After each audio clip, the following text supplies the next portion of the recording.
Assalamualaikum.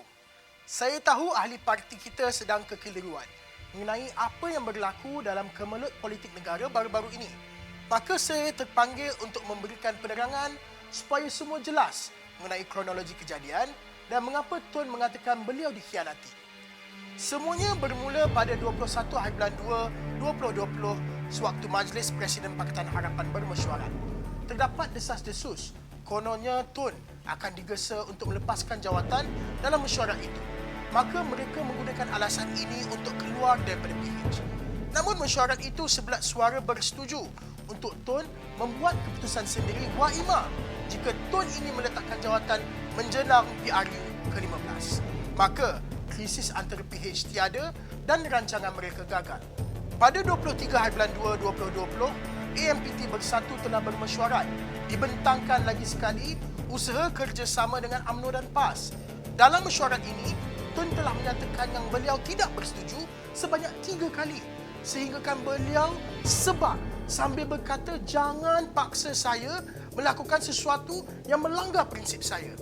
Ini kerana Tun M telah jelas. Yang pertama, andai mereka ikhlas untuk kerjasama, mengapa mereka tidak keluar daripada UMNO dan masuk Bersatu? Yang kedua, kita tidak mungkin menerima mereka secara keseluruhan, terutamanya mereka yang terlibat dalam kes rasuah dan salah guna kuasa.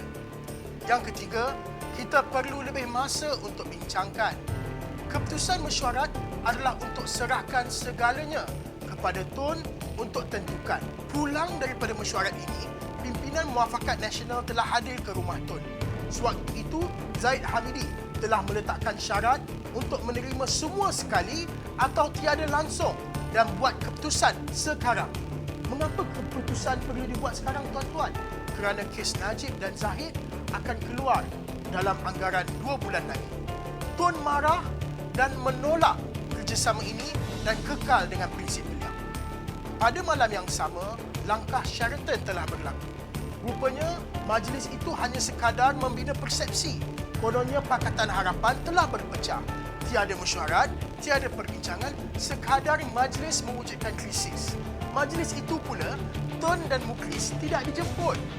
Maka Tun telah menghantar YB Syed Saddiq untuk menyampaikan pesanan beliau bahawa beliau tidak bersetuju. Pada keesokan harinya, pada 24 hari bulan 2, pimpinan PH telah hadir ke rumah Tun dan Tun telah jelaskan yang beliau tidak setuju. Kerana terlalu marah dengan pengkhianatan dan tindakan langkah Sheraton, beliau tidak mahu dikaitkan. Maka Tun M telah meletakkan jawatan selaku Perdana Menteri kerana tidak mungkin beliau menjadi Perdana Menteri bagi kerajaan yang menjunjung tinggi mereka yang telah merompak dan menyamun hak rakyat. Tidak sampai beberapa jam selepas Tun meletakkan jawatan, Tan Sri Muhyiddin pula mengeluarkan Bersatu daripada Pakatan Harapan, sedangkan keputusan mesyuarat MPT adalah untuk serahkan segalanya kepada Tun untuk keputusan. Lagi sekali Tun marah dan kali ini Tun meletakkan jawatan sebagai pengurusi Bersatu. Pada malam tersebut, satu mesyuarat tergempar MPT telah dipanggil. Keputusan mesyuarat juga jelas.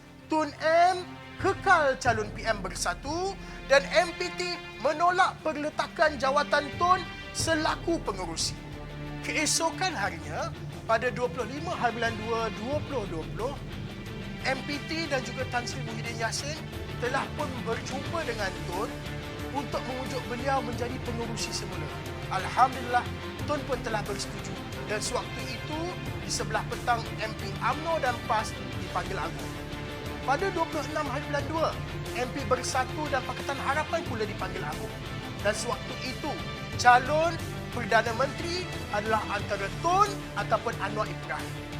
Pada 27 hari bulan 2, Tun telah dipanggil oleh agung dan diberitahu tiada sesiapa pun mendapat undi majoriti.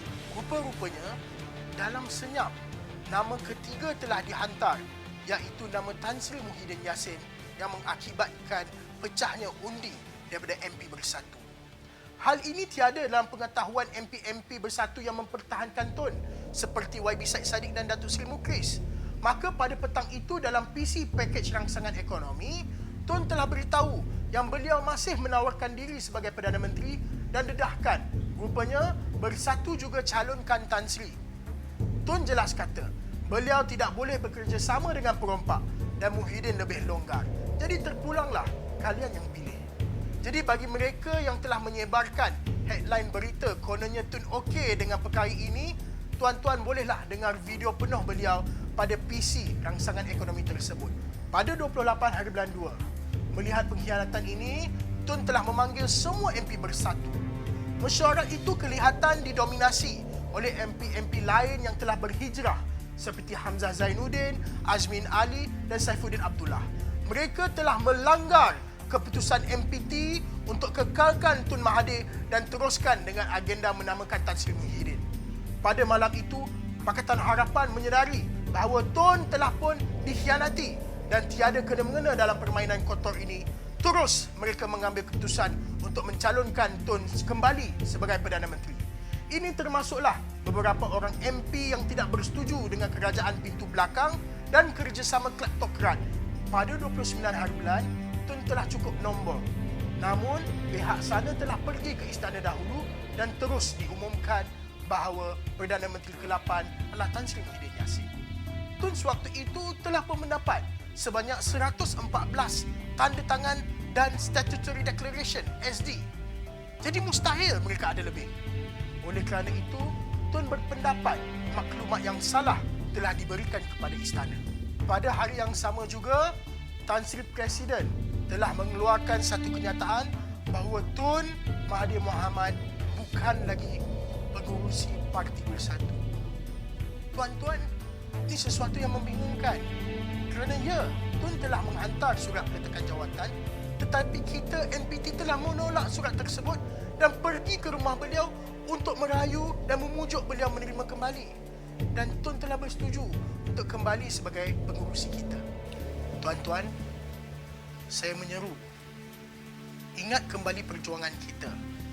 Segala apa yang telah kita korbankan untuk kita selamatkan kembali maruah bangsa kita. Ada antara kita yang telah diugut, ada yang dibuang kerja, ada yang telah tidur di dalam lokap, tuan-tuan, kerana kita melawan kemungkaran yang dibuat oleh rejim UMNO Barisan Nasional. Masakan kita mahu terus kerjasama dengan mereka, apatah lagi mengangkat mereka sebagai pimpinan kita. Johor telah terkorban, bukan lagi negeri milik Bersatu. Tinggal Perak dan juga Melaka yang kita tidak tahu nasibnya. Kedah, selagi mana Datuk Seri Muklis kekal dengan prinsip perjuangan, insya-Allah kita akan pastikan kita pertahankan negeri Kedah Darul Aman. Salam perjuangan, tegakkan kebenaran, sebarkan penerangan. Assalamualaikum warahmatullahi wabarakatuh.